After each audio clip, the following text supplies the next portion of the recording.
Rugby Championship, round number 2, folks. This is probably the game of the competition, with this abridged version only being 3 rounds.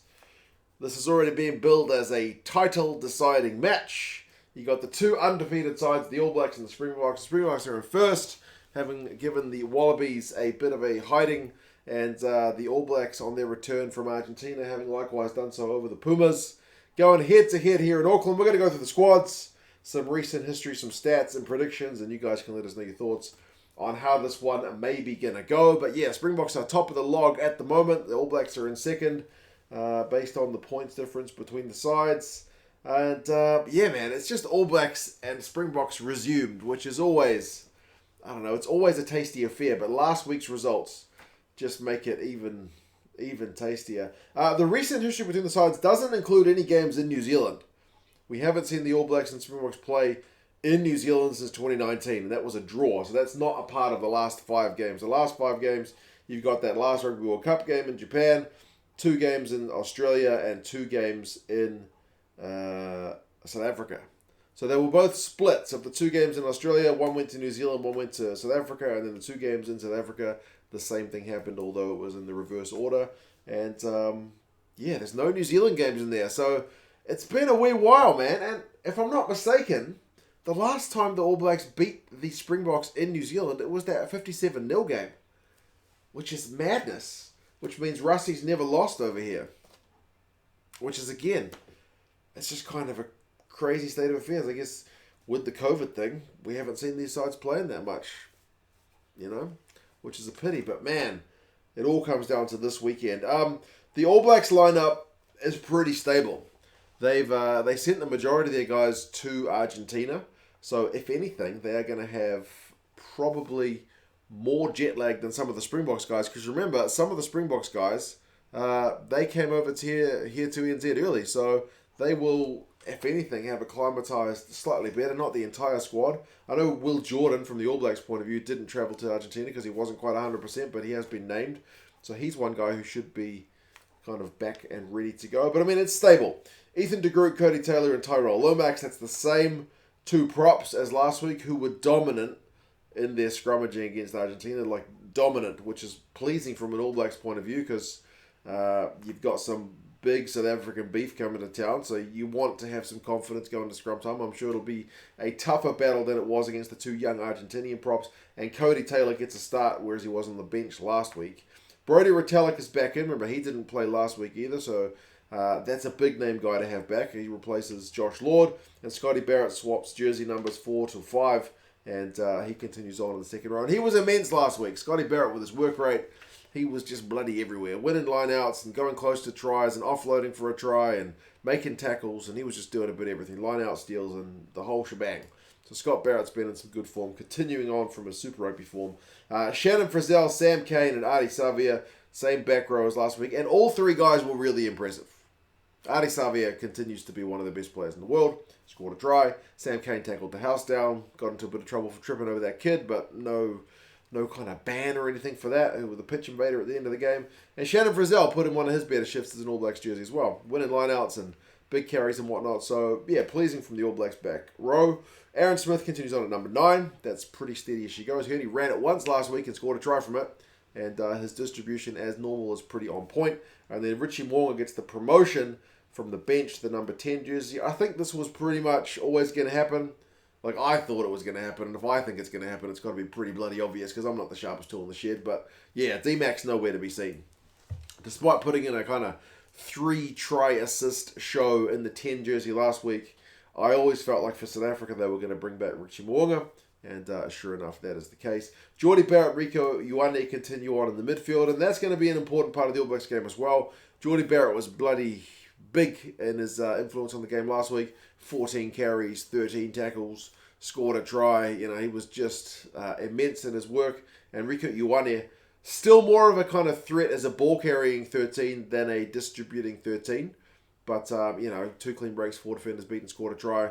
Still a danger man. He's got jet shoes still in that 13 jersey. 2 new wingers, though, with Mark Telea coming in. He's only in, like, his 3rd test. So he's been a real powerhouse in Super Rugby, and impressed in the test. He's been given a chance with the All Blacks, so pleased for him. And then Will Jordan, as I said, likewise is back in, having not travelled to Argentina with a kind of ear problem, but migraines, I think it was, again. He's had a few of those.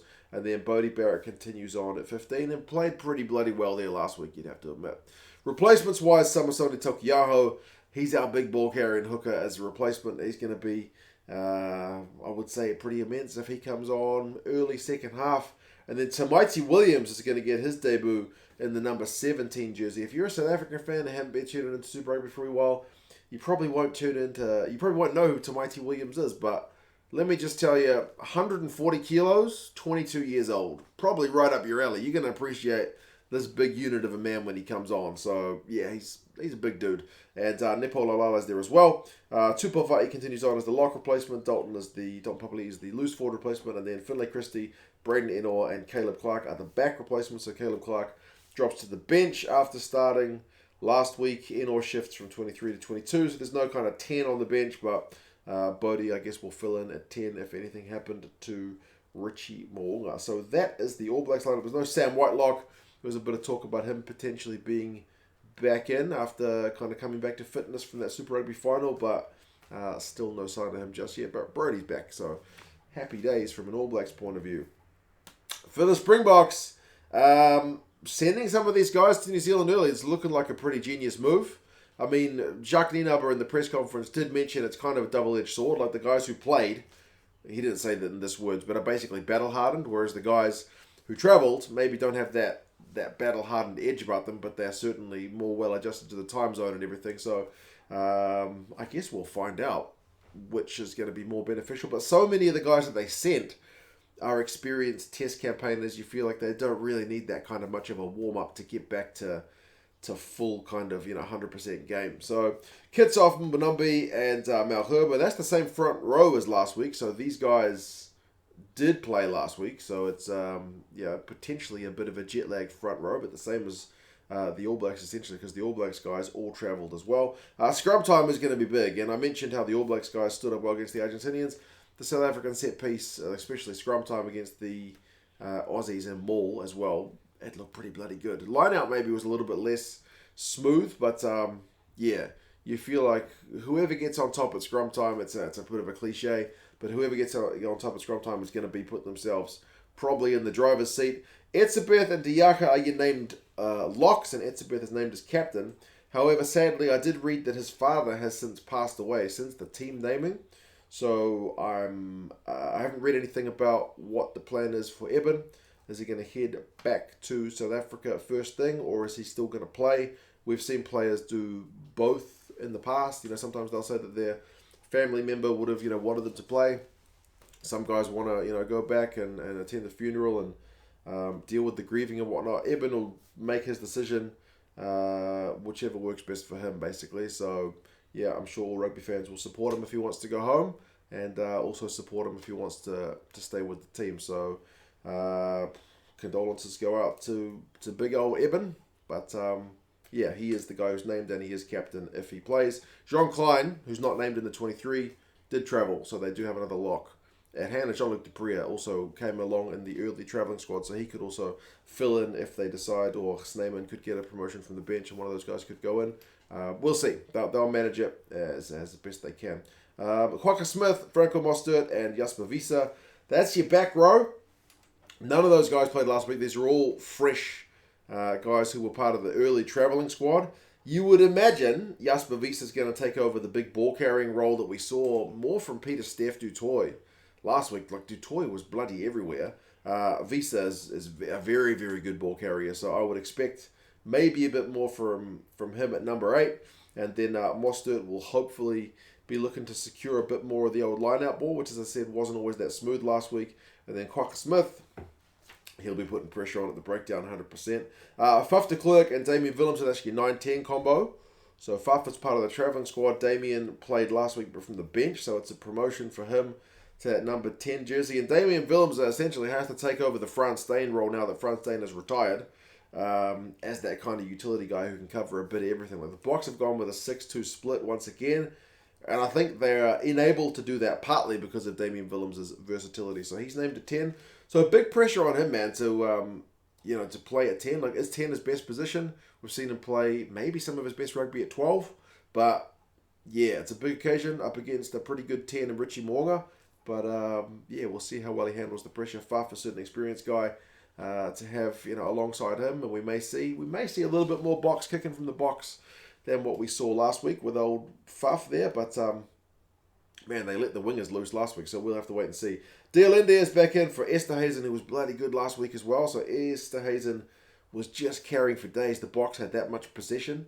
You just had Andre carrying it, the Wallabies guys all day long. So if they get that kind of ball again, it'll just be Dealende, won't it? Assuming they go with a kind of similar game plan. And Lucanio is alongside him in the 13 jersey. So real contrast between and Rieko. Like is an absolute phenomenal reader of the game and great distributor. I mean, he can carry. He's got some wheels about him as well. But Rieko is faster than Lucanio. But Lucanio is a better distributor than Rieko. So, yeah, I'm really curious to see how that battle goes. Wingers, Cheslin Colby is in. Makazole Mapimpi is in. These guys both travelled early. And then Vili LaRue continues on at fullback. So, Vili will certainly be helping out Damien Willems in terms of that playmaking role when he shoots into the line on attack, and then two fresh wingers. Like, you see Kurtley Ahrens are not named, and as an All Blacks fan, that's kind of a relief, but then you see Cheslin Colby's name, and 6 of one, half a dozen of the other, isn't it? Because Colby with that footwork is equally dangerous, and you can't sleep on Mapimpi. Like, the dude's in his 30s, and I mentioned this on Twitter as well, doesn't slow down. He still seems very, very fast, which is uncharacteristic because wingers tend to slow down as they age, but not Mapimpi seemingly. But that is your starting 15 for the box. Malcolm Marks is named on the bench. He was one of the early travellers as well. Thomas Dutoy, Vincent Koch named as well as your prop replacements. Arches, it's not Arches Snyman. What's the Afrikaans R? I forget. But Snyman is there. Peter Steff has dropped to the bench. Dave Famula drops to the bench. So those are your 6 forwards, and then Grant Williams, Marnie Libok are your 2 back replacement. So Libok started last week, so he's down to the bench, and then Grant Williams kind of continues on. The goal kicking is going to be an interesting one because amongst that lot with Libok on the bench, I don't know about the goal kicking. That's the one thing. I mean, I know Colby can goal kick, which they mentioned in the press conference. Willems can goal kick. Faf can goal kick. None of those guys are like, a Mornay Stain. You got a series on the line kind of thing. You've got an 80th minute penalty from 40 metres out with an angle. You're going to put your mortgage on it to pretty much get it. They don't really have a guy like that in the starting team, but we will see.